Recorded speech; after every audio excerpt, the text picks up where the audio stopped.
महाराष्ट्रात एक सरकार होतं ज्याचं राजकारणातलं आयुष्य अजून 6 महिने शिल्लक होतं.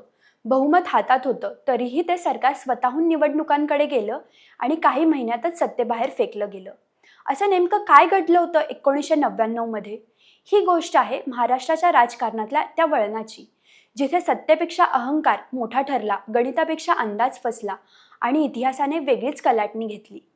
1995 राम जन्मभूमी आंदोलन, मुंबईमधील दंगली, बॉम्बस्फोट, काँग्रेसवरचे भ्रष्टाचाराचे आरोप आणि बाळासाहेब ठाकरे यांची आक्रमक भूमिका, या सगळ्यांच्या पार्श्वभूमीवर महाराष्ट्रात पहिल्यांदाच बिगर काँग्रेसी सरकार सत्तेत आलं.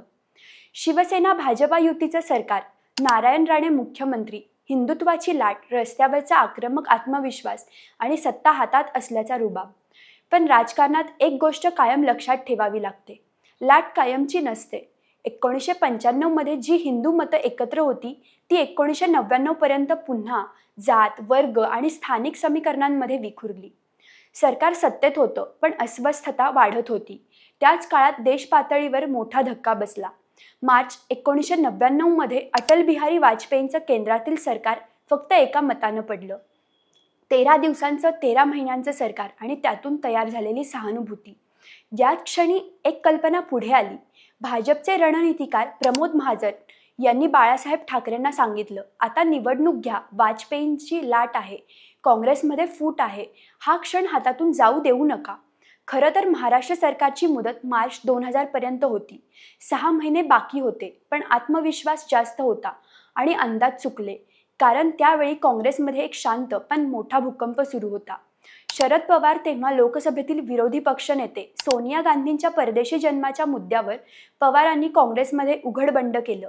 15 मे 1999 रोजी पवार, पी.ए. संगमा आणि तारिक अनवर यांना काँग्रेसमधून निलंबित करण्यात आलं आणि 10 जून 1999 राष्ट्रवादी काँग्रेस पक्षाचा जन्म झाला. महाराष्ट्रात साखर कारखानदारी, सहकार आणि ग्रामीण राजकारणाला जबरदस्त धक्का बसलेला होता. शिवसेना भाजपा सरकारच्या चौकशांमुळे पवार समर्थक अस्वस्थ होते. हे सगळं चित्र बाळासाहेबांनी पाहिलं आणि निर्णय झाला. सप्टेंबर 1999 मध्येच निवडणुका झाल्या. लोकसभेला मतदारांनी वाजपेयींना कौल दिला, पण विधानसभेला वेगळाच निकाल लागला. शिवसेना 69 जागा, भाजपा 56 जागा, एकूण 125. बहुमतापासून थोडक्यात अंतर. दुसरीकडे काँग्रेस 75, राष्ट्रवादी 58 आणि इथंच खेळ फिरला. युतीला सरकार बनवायचं होतं, पण अपक्ष आमदारांची जुळवाजुळव वेळेत झाली नाही. मुख्यमंत्रीपदाची चढाओढ सुरू झाली. कोण पुढे कोण मागे यात वेळ गेला आणि तोवर शरद पवारांनी काँग्रेससोबत हात मिळवणी केली. ज्यांनी काही महिन्यांपूर्वी काँग्रेस सोडली होती तेच पवार पुन्हा काँग्रेससोबत सत्तेत आले आणि बहुमत असूनही, सत्ता हातात असतानाही स्वतःहून निवडणुकांना गेलेलं शिवसेना भाजपा सरकार इतिहास जमा झालं. 1999ची ही निवडणूक एक धडा देऊन गेली. राजकारणात सत्ता असणं वेगळं आणि सत्ता टिकवणं वेगळं.